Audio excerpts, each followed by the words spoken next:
Life moves quickly, and sometimes we don't even notice how our goals and priorities change. When I was in my early 20s, all that mattered to me were work and friends. Time flew by. Weekend barbecues with buddies, basketball in the park, late night concerts. I lived in a small town in Maryland and enjoyed every day of my youth. I didn't have a clear plan for the future, except for a vague idea that one day I'd be successful, settle down in a big city, and maybe meet a woman to build a life with. Those thoughts felt distant until I met Emily. It happened at a graduation party thrown by mutual friends. She was one of those girls who didn't seek the spotlight, but whose presence was impossible to ignore. Tall, with chestnut hair, she drew attention with her calm confidence. I was usually the guy who loved to joke and talk, but around her, I felt an unusual sense of shyness. We started talking, and I quickly realized that Emily was unlike any girl I had met before. She was confident, but not arrogant. Her interests went far beyond the usual conversations about work or school. She loved nature, adored animals, and volunteered at a local dog shelter. She had a dreamy yet determined outlook on life. She knew what she wanted and how to get there. After that first meeting, we began seeing each other often. Emily was from Baltimore, just a half-hour drive from my hometown, and soon I found myself spending all my weekends there. We walked through the old streets of the city, explored local cafes and bookstores, and talked about books and movies. It felt like I had found someone who was perfectly suited for me. Our relationship developed quickly but naturally. Soon we started talking about a future together. 2 years after we met, I proposed to her. It was a simple, quiet morning. We were walking along the waterfront by Baltimore's Inner Harbor, the sun slowly rising over the horizon, painting the water in warm shades of orange. I pulled out the ring and, without saying a word, held it out to Emily. She looked at me with her big green eyes, smiled, and nodded. We didn't need long speeches. We both knew it was right. Our wedding was small, just close friends and family. It was one of those days when everything feels perfect. The weather, the atmosphere, every moment. We bought a small house in the suburbs of Baltimore, where I got a job with a local construction company. Emily worked in the nonprofit sector, helping young mothers, and seemed completely fulfilled by her work. Life was calm and steady. We didn't rush into having kids, deciding that we wanted to enjoy each other and travel before diving into parenthood. Our evenings were spent in a warm, cozy atmosphere. Emily loved to cook, and we often hosted dinners for friends, talking about life, work, and future plans. I was happy. Everything seemed in its place. But as the years went by, something in our relationship subtly started to change. We still communicated and loved each other, but the spark that once was between us began to fade. Maybe it was because we had grown too comfortable with each other, or perhaps because work started taking up more of our time and energy. I noticed that we talked less about the future and rarely had romantic evenings together. I often think back to those simpler times. I remember our first trip to Shenandoah National Park, walking hand in hand along the trails, talking about how we build our dream home in the mountains one day. But those dreams somehow disappeared, replaced by real life. Instead of discussing the future, we talked about bills, work schedules, and household chores. Looking back, I realized that I was happy, even despite the small disagreements that had started to emerge between us. I genuinely believed that our relationship was strong, that small things like a lack of communication or the occasional argument were just inevitable parts of a long-term relationship. I thought Emily and I had everything under control. But deep down, I began to notice subtle changes in her behavior. The way she started paying more attention to her appearance before heading to work, how she stayed late more often for meetings, and how she spent more time with new colleagues I only knew from her stories. At first, I didn't think much of it. After all, she was outgoing and had always had a lot of friends and acquaintances. But after a while, I began to feel uneasy. My intuition told me something was wrong. These thoughts wouldn't leave me alone. I tried to convince myself it was just paranoia, that I was imagining things. But the more I tried to ignore it, the stronger the feeling grew that something important was slipping away from me. That's when a new phase of my life began, The moment I first realized that my perfect life might be far from the reality I thought it was. Several months had passed since I first felt that sense of unease in my relationship with Emily. On the surface, everything seemed normal. Work, home, occasional meetings with friends, weekend dinners. But something had changed between us, something invisible yet palpable, like a fog slowly enveloping our marriage. I found myself thinking more and more about what was happening to us, and the strangest part was I had no idea how to fix it. Emily had always been very active at work. Her involvement in projects dedicated to helping low-income families was something I had always admired. But in recent months, she started spending far less time at home, explaining it was due to new responsibilities. I tried not to dwell on it too much. After all, I had my own things to worry about. My job in the construction business took up a lot of my time, and sometimes I'd come home late, after Emily had already gone to bed.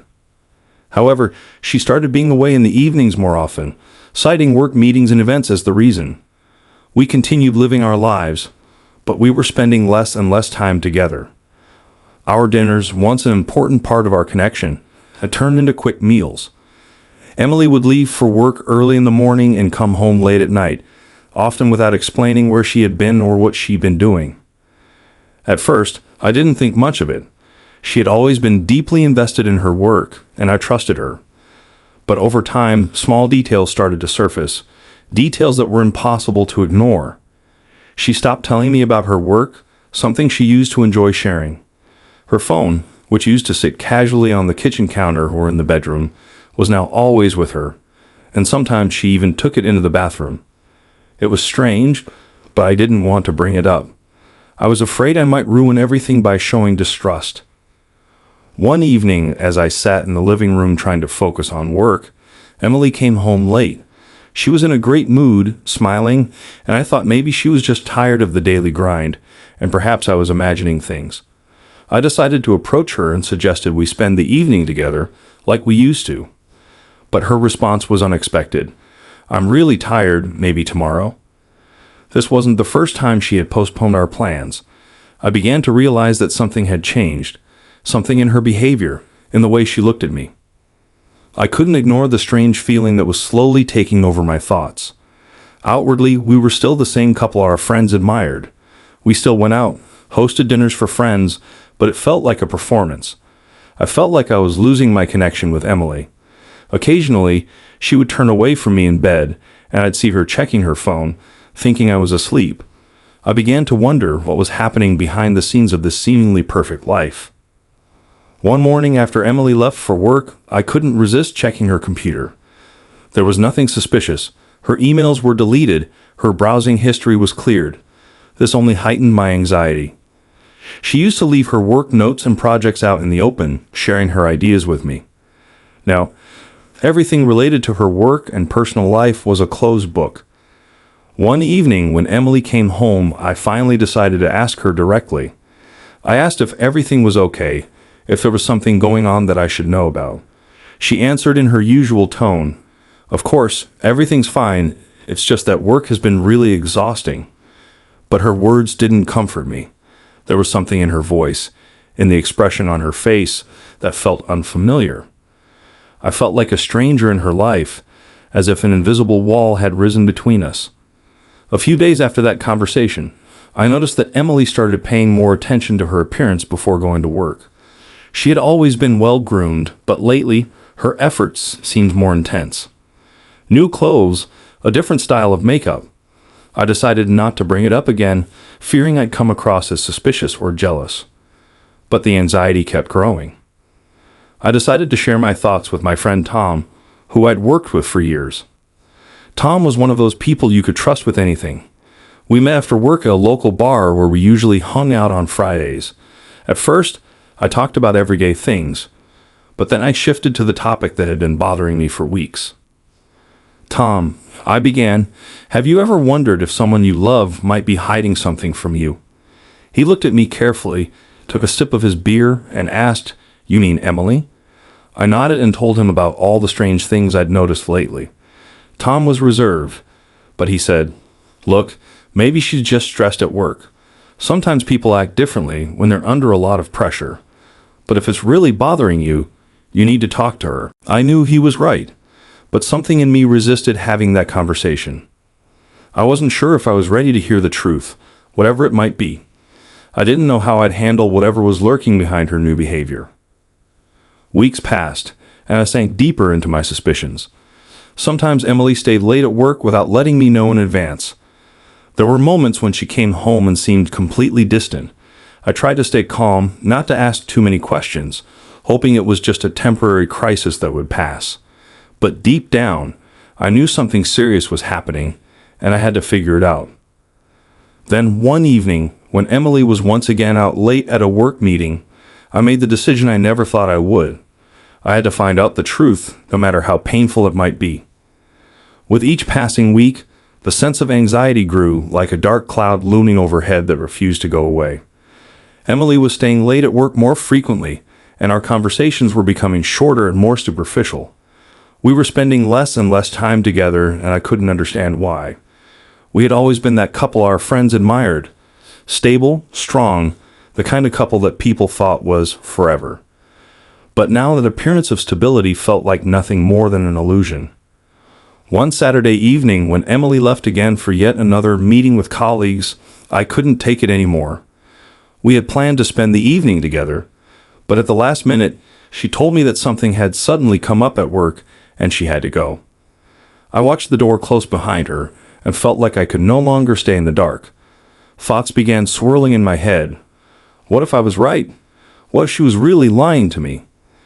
These thoughts haunted me the entire evening. I tried to distract myself, turned on the TV, picked up a book, but nothing worked. My mind was consumed by one thought. I didn't know how to deal with the internal conflict. On one hand, I still hoped it was just my imagination, an irrational fear. On the other hand, if it turned out to be true, it would destroy my entire life. When the clock struck 9 and Emily still hadn't returned, something snapped inside me. I couldn't just sit and wait any longer. I had to know the truth. I grabbed my phone and started calling her, but she didn't answer. Her silence only intensified my anxiety. Remembering my friend Tom's advice, I decided to take action. Deep down, I already knew what was happening, but I needed proof. Not knowing where to go or what to do, I decided to call Sam, another mutual friend of ours who also worked with Emily at the same company. He didn't work directly with her, but was usually in the loop with office rumors. The conversation started with a casual greeting, and I tried not to let my nerves show. But soon I moved on to what had really been bothering me.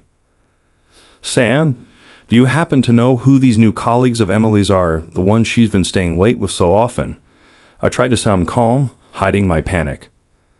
Sam was silent for a few seconds, then quietly said, to be honest, I'm not really sure who she's been spending time with, but I've heard she's become pretty close with a guy from the marketing department. His name's Josh. He recently moved to our city from San Francisco. But man, I don't know anything for sure. I don't want to speculate. Maybe you should just talk to Emily directly. After that conversation, I felt even worse. My mind was already conjuring up the worst case scenarios. Who was this Josh? Why had she never mentioned him?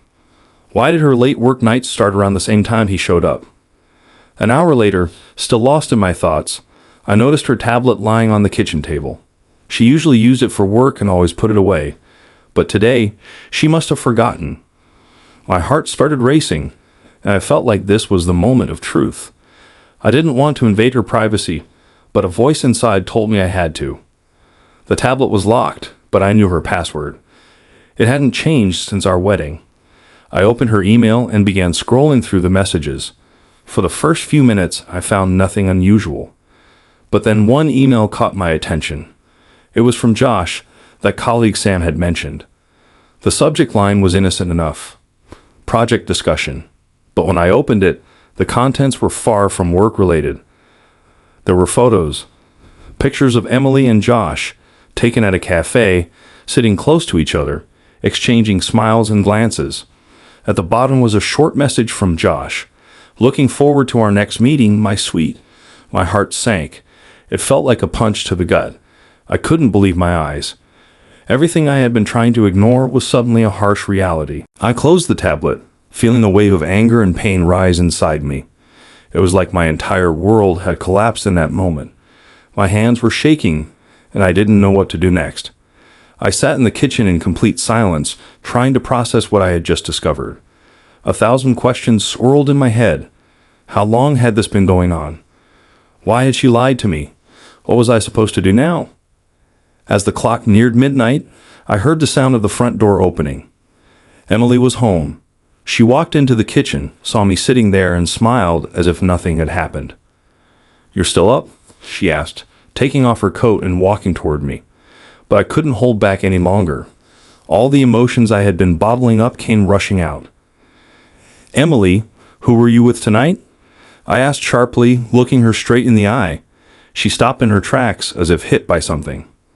For a moment, her expression changed, but she quickly composed herself. "What are you talking about?" She tried to deflect. I showed her the tablet with that email from Josh. Her face turned pale, and she took a step back, realizing I had proof. The silence in the room became unbearable. "It's not what you think," she began, but her voice was uncertain. "Not what I think," I replied, my voice dripping with sarcasm. "You've been lying to me, hiding your meetings with this man, and you say it's not what I think." She tried to explain, but every word felt hollow. I wasn't listening anymore.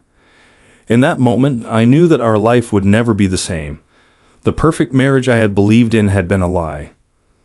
Emily stood in front of me, pale, her hands trembling as she struggled to find words that might explain everything that had happened.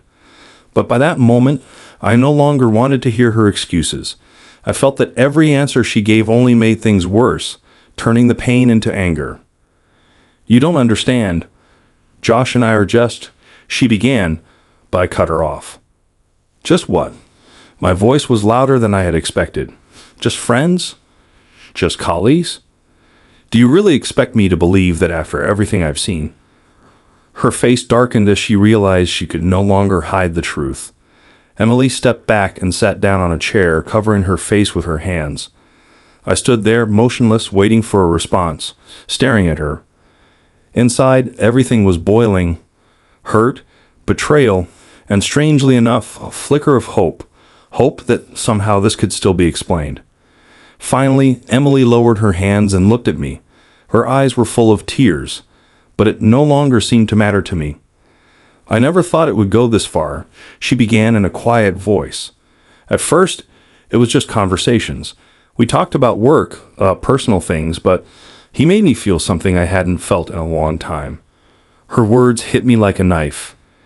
Each new revelation felt like it was tearing down the walls of our marriage faster and faster.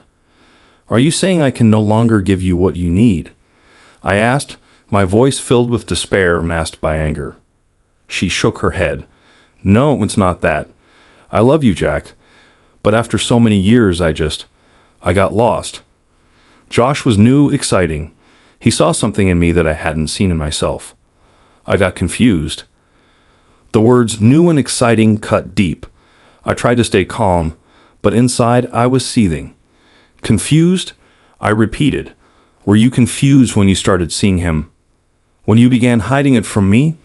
Or when you made up excuses to run off to meetings with colleagues?" Emily said nothing, just sat there quietly crying. Her tears no longer stirred any pity in me. All I felt was resentment, the crumbling of everything I had believed in. "How long has this been going on?" I asked coldly. She looked up, trying to read something in my face. "A couple of months. She hesitated. "We only started seeing each other a few weeks ago, but I never wanted it to go this far. I didn't know how to stop." "Oh, sure," I said bitterly. "You didn't know how to stop. You just let yourself get swept away by another man because you were bored." I paced around the kitchen, trying to make sense of it all. A million thoughts swirled in my head, but one stood out more clearly than the rest. How could she? How could we, after building a life together for over 10 years, end up here? I stopped in front of her and asked directly, "Did you sleep with him?" Emily lifted her tear-filled eyes but said nothing. The silence stretched on for too long, and that silence was its own answer. So that's a yes, I said, feeling the cold wave of detachment wash over me. Everything became crystal clear. She had crossed a line beyond which there was no return. I needed to hear her say it. My wife, the woman I had spent so many years with, had betrayed me in the worst possible way. It was only once, Emily whispered. I was confused. The words echoed in my mind. Everything I had been trying to suppress erupted. Confused? You were confused enough to sleep with another man. What the hell, Emily? I was shouting now, no longer able to control myself. All the emotions I had been bottling up came pouring out.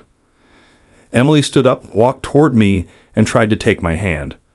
But I jerked it away as if her touch burned me. Don't touch me, I said, looking at her in a way I never had before. I no longer saw the woman I had once chosen to spend my life with. All that was left was betrayal. She stood in front of me, pitiful and scared, and in that moment I knew our marriage was truly over. What now? She asked quietly, her voice trembling as she realized she had just destroyed our life. I looked at her, and although everything inside me was boiling, I knew I couldn't stay here under the same roof any longer. I took a step back and said, now you'll live with what you've done. I don't know how we'll get through this, but I do know one thing, I'm leaving.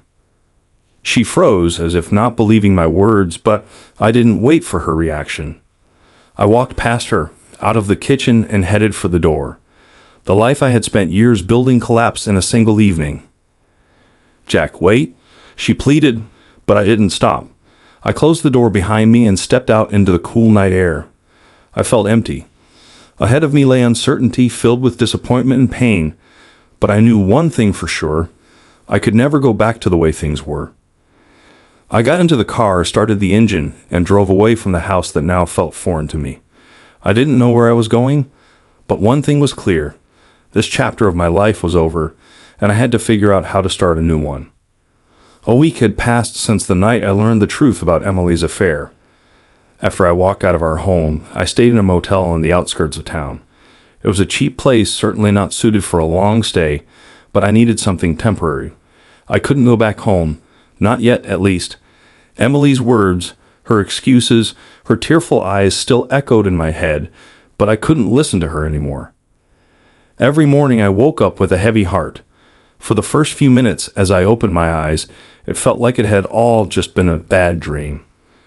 But then reality hit again, and everything seemed even worse.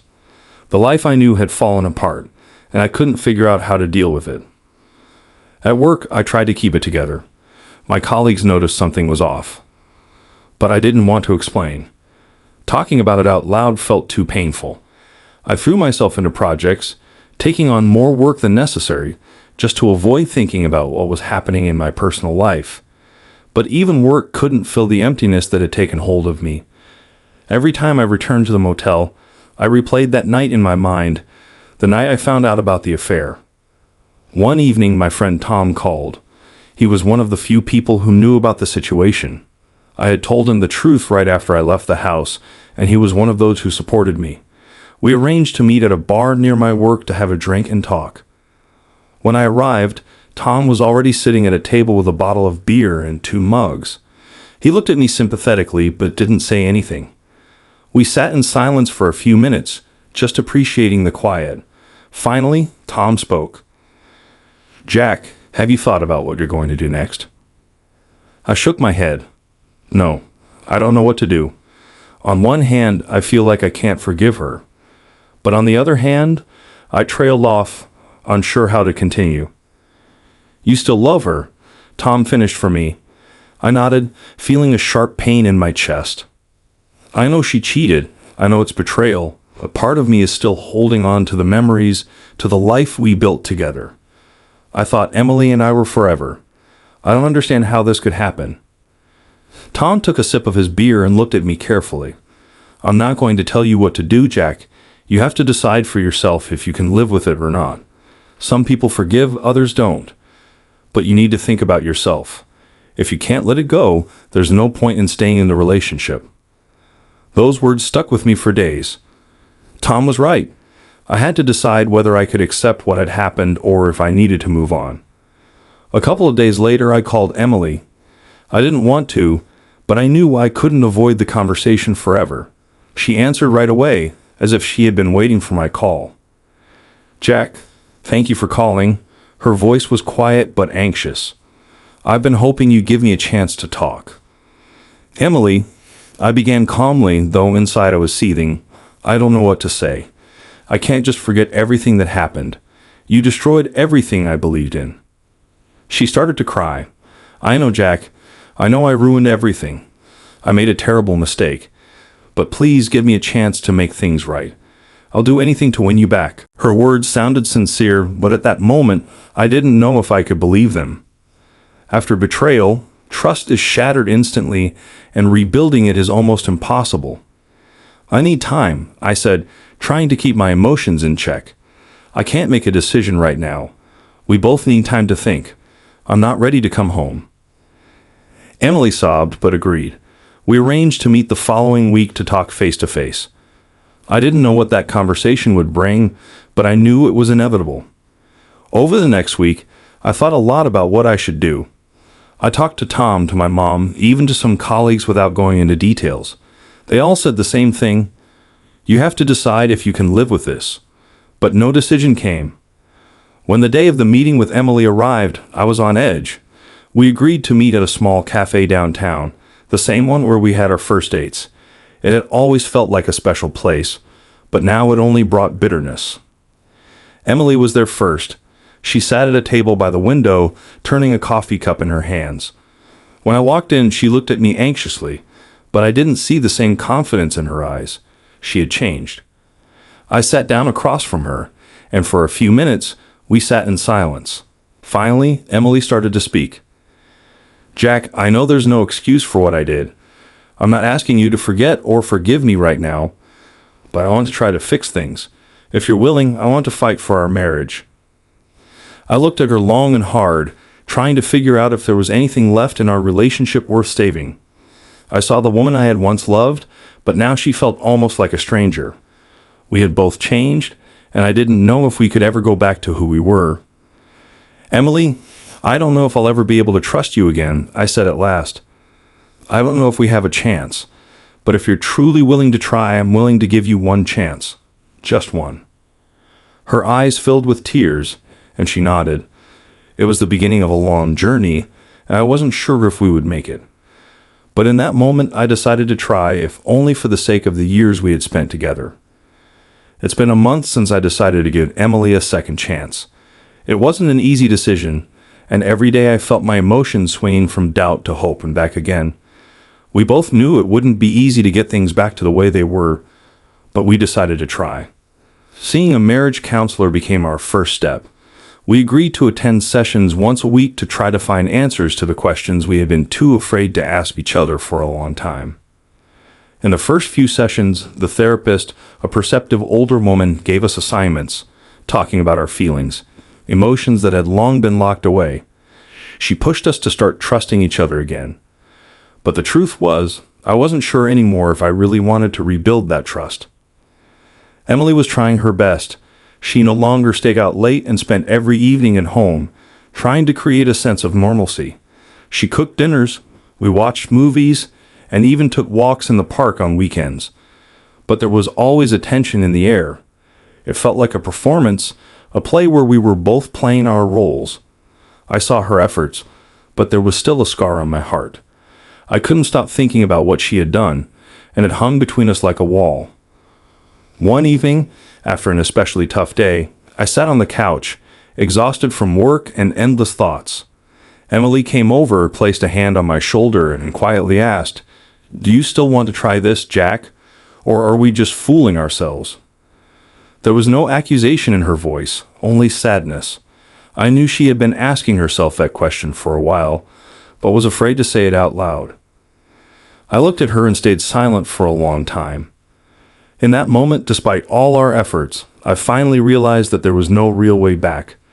Our marriage, as I had known it, ended the moment I found out about her affair. We could try to pick up the pieces, but the life I had cherished was already in the past. "Emily," I began quietly, "I've been thinking about this for the past few weeks. I see how hard you're trying, and I'm grateful for that. but I think I can't do this anymore. I don't know if I'll ever be able to trust you again. I don't know if I can forget what happened. Every time I look at you, I don't see you. I see that night, that letter, those pictures. They're always in front of me." Emily lowered her head, her shoulders slumping. She knew I had already made my decision, even if she had been hoping for a different outcome. I continued, "I think we both deserve to start fresh. You deserve a clean slate, and I deserve to live without these memories haunting me." Emily nodded, her eyes filling with tears. She didn't try to argue or convince me otherwise. We both knew this moment was inevitable. The next few weeks felt like the calm before the storm. We started discussing the division of property, how we would handle the divorce, and how to break the news to our friends and family. Saying goodbye to the life we had built over more than 10 years turned out to be unexpectedly calm. Maybe because, deep down, we had both known for a while that this was the end. Even our last attempt to save the marriage seemed like a formality, something we had to go through to say goodbye properly. I moved into a small apartment in the city center. The spacious house we had once bought, filled with so many memories, stayed with Emily. I didn't want to stay there. It no longer felt like my home. It was filled with shadows of the past, and I needed a fresh start. Life in the apartment was quiet, but in that quiet, I began to find a strange sense of peace. Work once again became my escape. I spent long hours in the office, trying to distract myself from thoughts of the past. My colleagues knew I had gone through some changes in my life, but no one asked for details, and I was grateful for that. Tom, my old friend, came by from time to time, and we had drinks, talking about everything except relationships. I needed that, a way not to talk about what was tearing me apart. A few months passed since Emily and I divorced. I didn't feel the pain I had expected. Instead, it was a sense of emptiness, like I had just gone through a long, exhausting battle, and was now waiting for it to finally end. I was ready to start a new chapter of my life, but I still wasn't sure what that beginning would look like. One day, Emily called me. I wasn't expecting her call, but I answered. Her voice was calm but sad. "Hi, Jack. How are you?" she asked. "I'm fine," I replied briefly. I didn't know why she was calling. "I just wanted to say that I understand your decision. I wanted to thank you for everything we had and for giving me a chance. I'm sorry for what I did. I'm not expecting forgiveness, but I just wanted you to know that." I was silent for a long time, unsure of what to say. Finally, I said, "Thank you, Emily. I'm glad we can both move on. Goodbye." That was the last time I heard her voice. After that call, I felt like I could finally let go of everything between us. She was now part of my past, and I was ready to move forward. 2 years have passed since we parted ways. A lot has changed during that time. I got a promotion at work, met new people, and even started a new relationship. Of course, I'm still cautious, and sometimes I have doubts about people, but time heals. My heart is healing, and I'm learning to trust again. Emily is no longer part of my life, but I no longer hold any anger toward her. Yes, she betrayed me, but that betrayal helped me become stronger, to realize that I could move on even after the hardest blow. Life goes on, and now looking back, I understand that sometimes you have to go through pain to find a new path. My marriage to Emily was an important part of my life, but it doesn't define my future. There's still so much ahead, and I'm ready to face it with an open heart.